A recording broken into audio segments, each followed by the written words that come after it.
grand livre de l'humanité, certaines pages s'illuminent plus intensément que d'autres. Et la vie du prophète Mohammed en est une qui brille d'une lumière profonde et spirituelle. Né à la Mecque, au cœur des déserts de l'Arabie, il a été choisi pour transmettre un message divin, un appel à la paix, à l'amour et à la compréhension mutuelle. Ce message nous invite à un retour aux sources de l'islam. Le prophète Mohammed sallallahu alayhi wa sallam est né en 570 ou 571, d'après la tradition. Cette année est appelée l'année de l'éléphant, en référence à un événement particulier où un roi du Yémen avait tenté de détruire la Kaaba en envoyant des éléphants. Et d'après la tradition, Dieu a empêché cela et a protégé la Kaaba. Et même les éléphants ont refusé de détruire la Kaaba.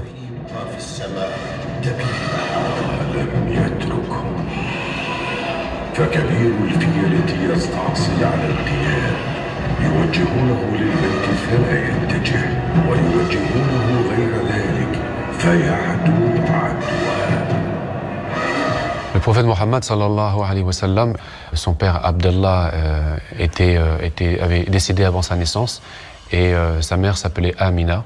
Lorsqu'il est né, on raconte qu'elle a vu la lumière et que même son prénom Mohammed, qui veut dire digne de louange, a été inspiré par un ange. Sa mère Amina va décéder peu de temps après et Mohammed va se retrouver donc orphelin de père et de mère. Et il va être recueilli par son grand-père, Abd al-Muttalib, pendant quelques années.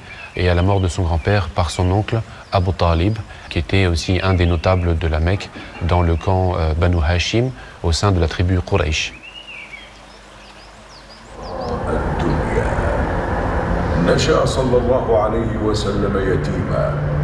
Son oncle, Abu Talib, c'était un commerçant. Donc Mohammed va l'accompagner d'ailleurs lors de quelques voyages de commerce au nord, par exemple, vers la Syrie actuelle.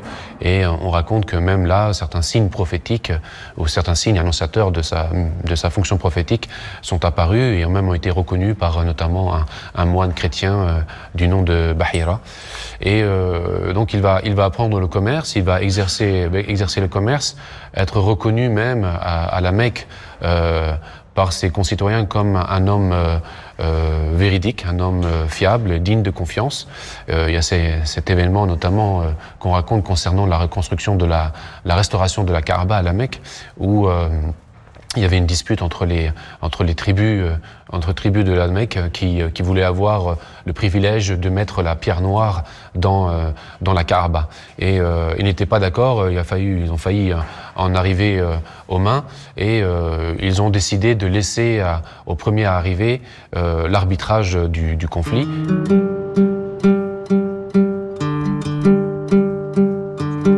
Et le premier arrivé fut Mohammed. Et ils l'ont reconnu comme l'homme intègre, l'homme digne de confiance. Et c'est à lui qu'ils ont donc demandé de trouver une solution et il les a invités à tenir chacun, mettre la pierre noire dans un manteau. Et chaque représentant des tribus ont tenu un coin du manteau, ont levé ensemble la pierre. Et lui, Mohammed, avant même de devenir prophète, a enchâssé la pierre noire dans la Kaaba. Ceci pour dire qu'il avait déjà cette qualité, cette caractéristique et cette reconnaissance au sein de son peuple avant même la révélation.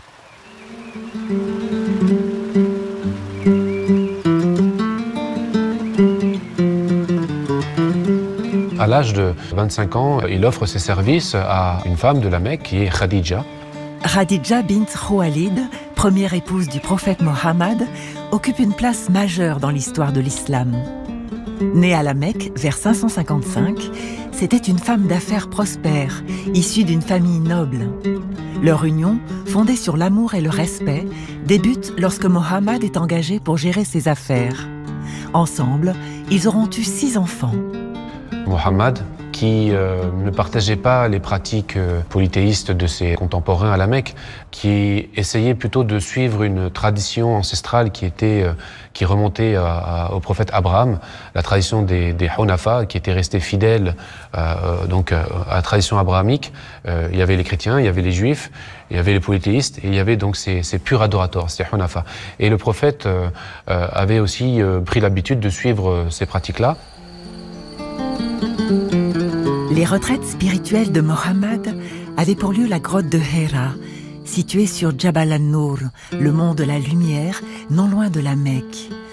Un lieu chargé d'histoire et de spiritualité, car elle marque le début de la révélation du Coran au prophète Mohammed. Dans sa 40e année, pendant un mois de Ramadan, il accomplit une retraite, comme faisaient les Hunafa, il accomplit une retraite dans une grotte qui s'appelle Hira. Il prend des provisions et il se retire là-bas quelques jours. Et c'est dans cette grotte de Hira qu'il reçoit la visite de l'ange Gabriel, Jibril, alayhi salam, qui lui apporte la révélation, l'ordre de lire et de réciter la parole de Dieu.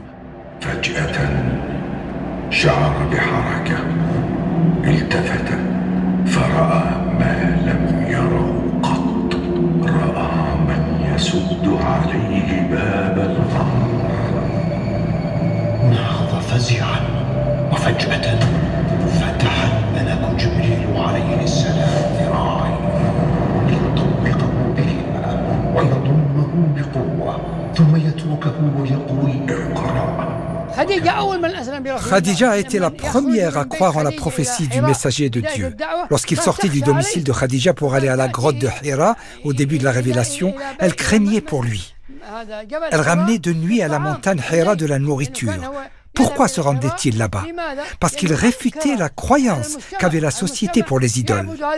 Le prophète a bien évidemment reçu la révélation du Coran et connaissait l'histoire des idoles et du prophète Ibrahim. Lorsqu'il a détruit les idoles, on lui demanda « Qui a détruit nos dieux ?» Il répondit « Ibrahim ». On demanda à Ibrahim « Viens Ibrahim, pourquoi as-tu fait cela ?» Il répondit « Demandez à celui-là, le plus imposant parmi les idoles. » Ils se regardèrent et savaient que Ibrahim avait raison. Comment se peut-il qu'une pierre parle? Comment pouvez-vous adorer quelque chose qui ne peut ni bien ni mal pour vous? Le prophète Mohammed renia cette croyance comme l'avait fait avant lui Ibrahim. S'éloigna de cette société pour aller à la grotte de Hira qui était en dehors de la Mecque. Et de cette grotte, il pouvait voir la Kaaba en face de lui. Khadija lui ramenait à manger, alors que Mohammed s'isolait là durant plusieurs jours, jusqu'à ce que l'ange Gabriel lui est apparu et lui révéla le premier verset. « Lis, lis !» Mohammed répondit « Je ne sais pas lire ». Gabriel répéta à 3 reprises « Lis !» Lis au nom de ton Seigneur qui a créé l'homme d'une adhérence. Lis, ton Seigneur est le très noble. اصطفى الله محمدا صلى الله عليه وسلم فحين كان في خلوته بغار حراء أوحى إليه قوله تعالى اقرأ باسم ربك الذي خلق.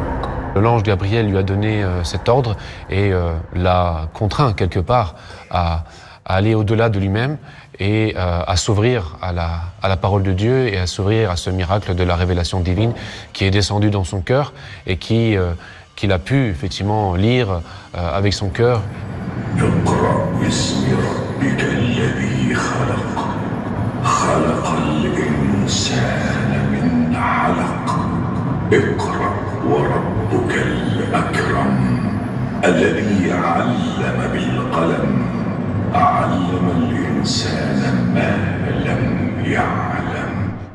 À ce moment-là, le prophète Mohammed, paix et salut sur lui, sort de la grotte complètement retourné, apeuré par la vision de l'ange Gabriel qu'il voit pour la première fois descendre du ciel, l'étreindre fortement pour lui révéler le Coran. Il s'en alla rejoindre Khadija, lui relata ce qu'il avait vécu. Elle lui dit « Dieu ne te décevra jamais, parce que tu honores l'invité. Tu respectes les gens, les enfants, la famille, comme si tu étais un tuteur au sein de la société pour qu'ils soient bons les uns envers les autres. Que la paix et le salut soient sur lui. » C'est ainsi que le Coran lui a été révélé de façon synthétique, totale, en cette nuit bénie de Ramadan, et que par la suite, pendant 23 années de sa mission, les versets, les sourates vont sortir et vont être révélés à ses compagnons pour les nécessités ou les conditions de la communauté.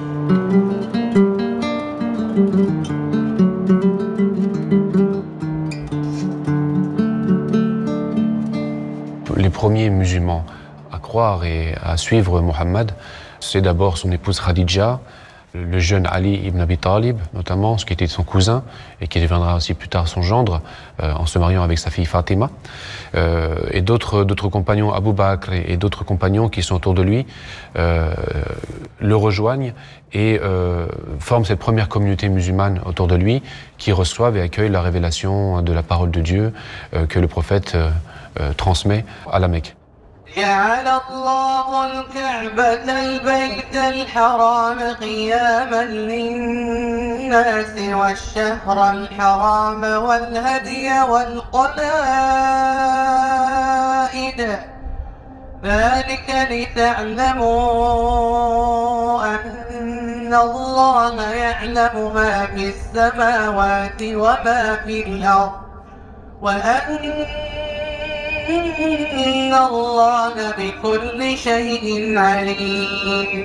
À la Mecque, il y a également les païens, les Quraysh, notamment la tribu des Quraysh, qui sont très, très puissants, qui ont beaucoup d'intérêts politiques et commerciaux là, et qui ne voient pas d'un bon œil, effectivement, le développement de cette nouvelle religion, qui en réalité ne se présente pas comme une nouvelle religion, mais qui se présente plutôt comme un rappel d'abord de la tradition d'Abraham, qui était connue à la Mecque depuis très longtemps, et en même temps peut-être aussi la religion primordiale, l'unique religion, le message unique que Dieu a envoyé et qu'il a transmis à travers les prophètes sous des formes différentes, avec des langages différents, dans des contextes différents, mais c'est le même message fondamentalement d'appel à la connaissance de Dieu, à l'adoration de Dieu l'unique, qui est porté par le prophète Mohammed. Le début de la prédication du prophète Mohammed auprès des Quraysh a été marqué par une forte opposition, car son message monothéiste remettait en cause leurs croyances et leurs intérêts. Lorsque le prophète fut envoyé, la tribu des Quraysh a vu dans la prophétie que... Enfin, les Quraysh ont cru que Mohammed leur disputait le pouvoir. C'est pour cela qu'ils refusèrent l'invitation. Les autres tribus arabes, Hudayl, Hawazin, Thaqif, venaient à la Mecque pour le pèlerinage. Le prophète allait de tribu en tribu pour répandre le message divin, demandant leur adhésion, mais ces tribus flattaient la tribu de Quraysh. Parce que Quraysh organisait les caravanes d'hiver et d'été. Ils partaient vers le Levant, le Yémen, et revenaient avec des richesses. Ces tribus bénéficiaient de ces échanges et ne voulaient pas entrer en contradiction ou en conflit avec les Quraysh. Ils refusèrent l'invitation de Mohammed.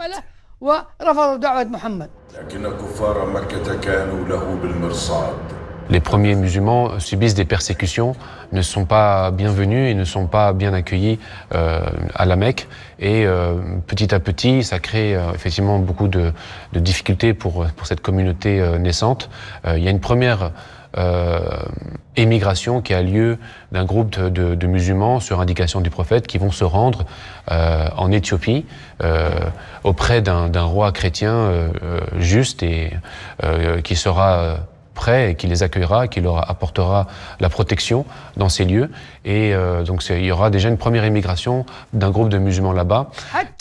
Jusqu'à l'arrivée des gens de Médine, de la tribu de Haous et des Khazraj, le prophète les rencontra et les invita à croire au message révélé.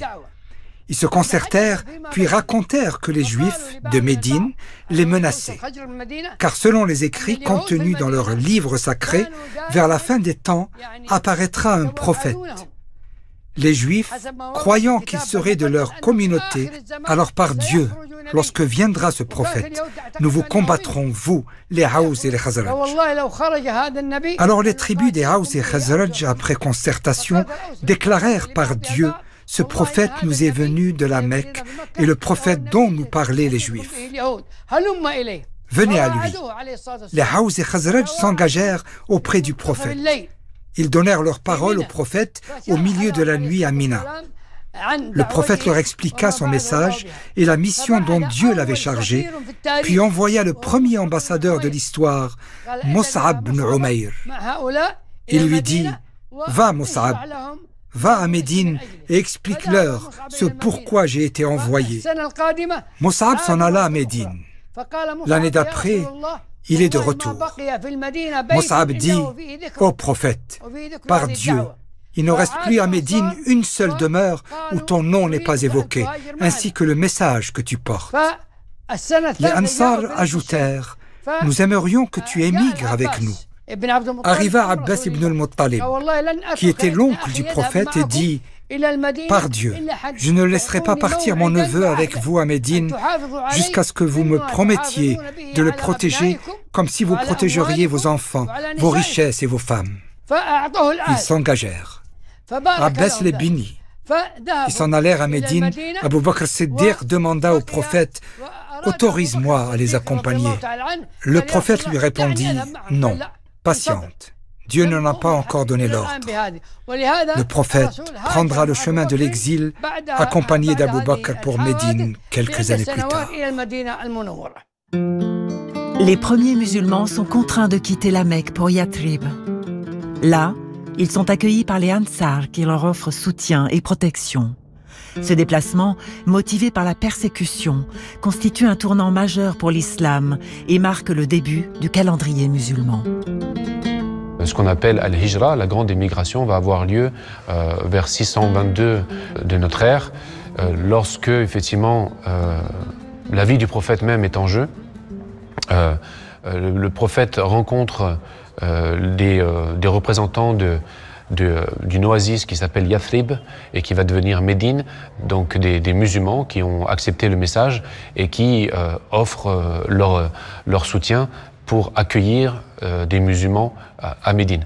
Et donc le prophète, effectivement, demande et recommande à ses compagnons d'émigrer, de s'exiler de la Mecque, de quitter la Mecque et d'aller chercher refuge à Médine, qui se trouve à peu près à 400 km au nord de la Mecque. Face à des persécutions intenses de la part des Quraysh, le prophète Mohammed doit partir. Secrètement, il quitte la Mecque avec l'un de ses compagnons, Abu Bakr. Pour échapper à la surveillance, il se cache dans la grotte de Taour pendant 3 jours, afin d'éviter d'être capturé. À leur arrivée à Médine, ils sont chaleureusement accueillis par la communauté locale.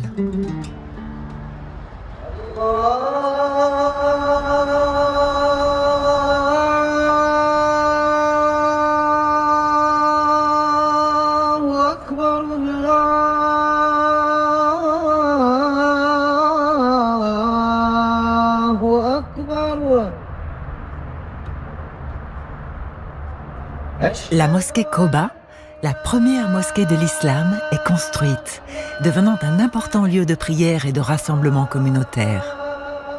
Cet événement symbolise non seulement la fin de l'oppression, mais aussi le début d'une nouvelle ère pour les musulmans.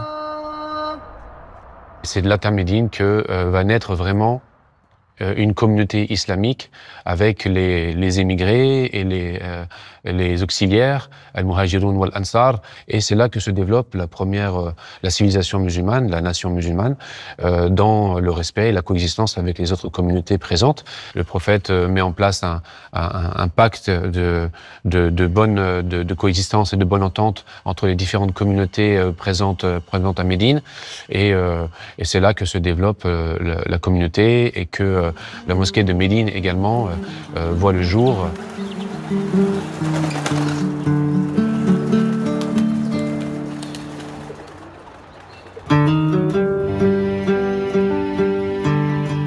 La construction de la mosquée du prophète, appelée Masjid al-Nabawi, fut un événement clé au début de l'islam. Selon la tradition, c'est Sachamel, nommé Al-Kaswa, qui a choisi l'emplacement en s'arrêtant à un endroit précis, ce qui fut interprété comme un signe divin. Mohammed acquit le terrain auprès de 2 orphelins, Sahal et Souhail, et commença la construction avec des matériaux simples comme des troncs de palmier et des briques en argile. Il participa activement aux travaux avec ses compagnons, renforçant ainsi la solidarité de la communauté. La mosquée initiale était de petite taille. Elle devint rapidement un lieu central pour les fidèles. C'est là qu'avaient lieu les prières et les enseignements de Mohammed. Elle a été agrandie au fil du temps pour accueillir un nombre croissant de musulmans. La mosquée du prophète est considérée comme la deuxième mosquée la plus sainte de l'islam, après la mosquée Al-Haram de la Mecque. Elle incarne l'héritage de Mohammed et représente un symbole de paix, d'harmonie et d'unité pour la communauté musulmane à travers le monde. À Médine, le prophète est à la fois le guide spirituel de la communauté musulmane et en même temps le chef d'un État qui voit le jour dans cette oasis qui devient Madinat al-Nabi, la ville du prophète, Madinat al-Munawwara, la ville illuminée par la lumière prophétique.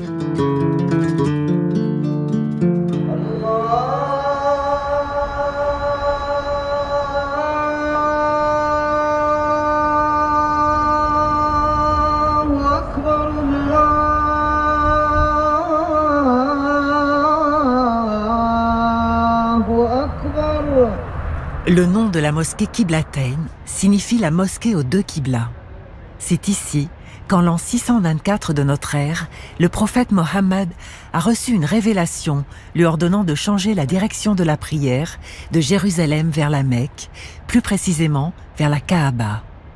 Ce changement s'est produit alors que le prophète priait avec ses compagnons. قد نرى تقلب وجهك في السماء ولنولينك قبلة ترضاها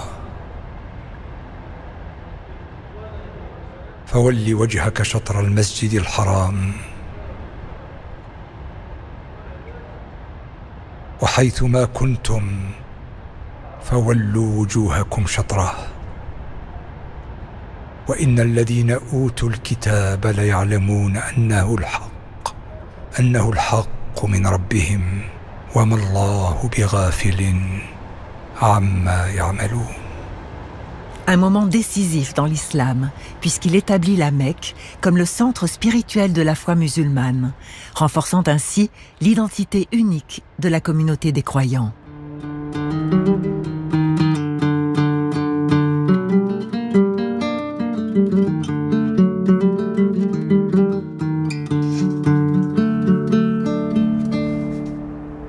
Les 7 mosquées, érigées sur le site de la bataille du Khandak, témoignent d'un moment déterminant de l'histoire de l'islam.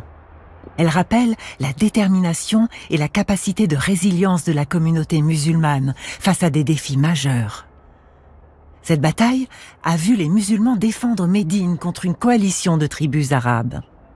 La stratégie innovante, inspirée par Salman le Perse, consistait à creuser un fossé autour de Médine, créant ainsi une barrière impénétrable pour l'ennemi. Ce choix tactique a démontré le savoir-faire des musulmans. Il a également renforcé leur unité dans une période de crise. 6 des 7 mosquées sont dédiées à un compagnon du prophète qui a joué un rôle stratégique lors de la bataille. La dernière, la mosquée Al-Fatah, construite sur le site d'un dôme, est consacrée à Mohammed. Ces mosquées ne servent pas seulement de lieu de culte.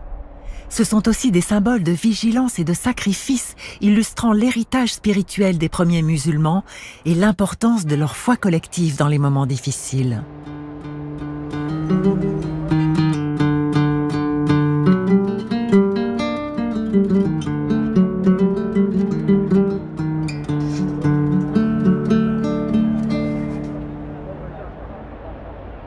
La bataille d'Uhud s'est déroulée en l'an 625.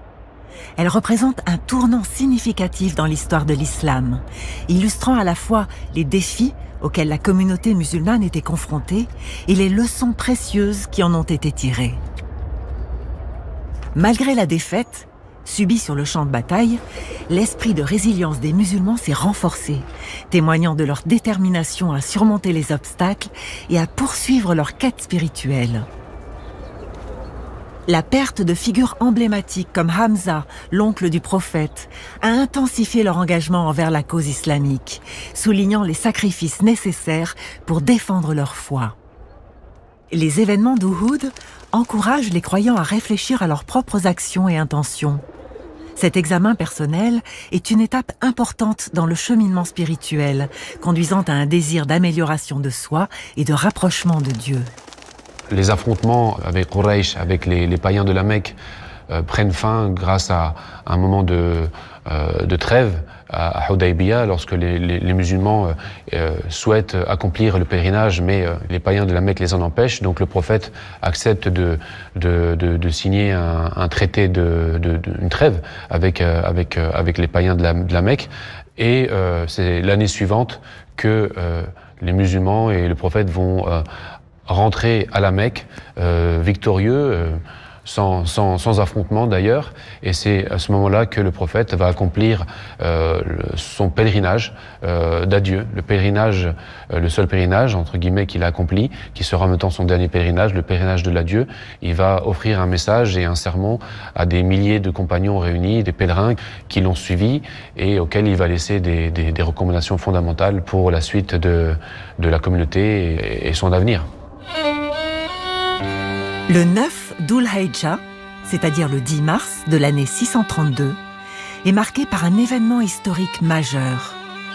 Le sermon d'adieu du prophète Mohammed, prononcé lors de son dernier pèlerinage au Hajj. Dans cette exhortation, le prophète souligne l'importance de l'égalité entre les êtres humains, indépendamment de leur origine ethnique ou sociale. Il soutient des principes d'unité et de respect mutuel. Et il met l'accent sur les droits des femmes et la protection des orphelins. Il déclare que sa mission est accomplie et qu'il laisse derrière lui le Coran et sa Sunna, marquant ainsi le point final de la révélation divine. Cet événement est d'une immense importance dans l'histoire islamique, car il clôt le cycle de la révélation et établit des préceptes qui continuent de guider les musulmans à travers les siècles.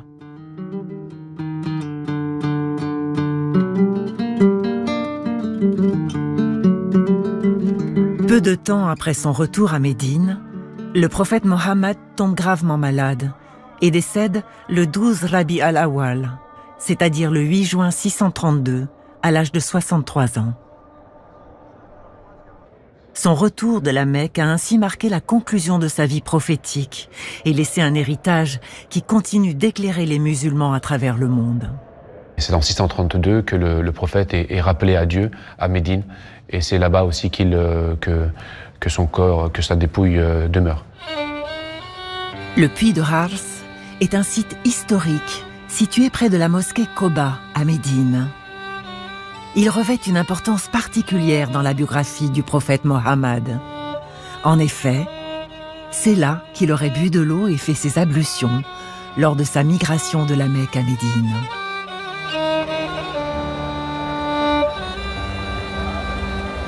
Le prophète a également ordonné à Ali bin Abi Taleb de laver son corps après sa mort avec l'eau de ce puits, témoignant ainsi de son profond attachement spirituel à cet endroit.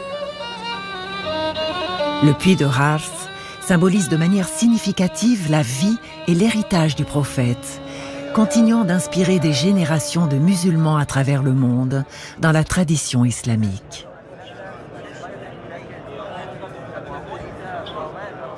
Le prophète Mohammed a quitté ce monde, mais sa lumière demeure et son message demeure, le message qu'il a laissé à sa communauté et qu'il a laissé à toute l'humanité à travers le Coran, la parole de Dieu, et à travers également son exemple, son modèle, sa sunna, sa tradition, qui est un message de paix et de spiritualité qui nous transmet l'essence de l'islam, cette recherche de Dieu dans tous les actes de la vie quotidienne et cette recherche de la paix dans ce monde en vue de l'autre monde.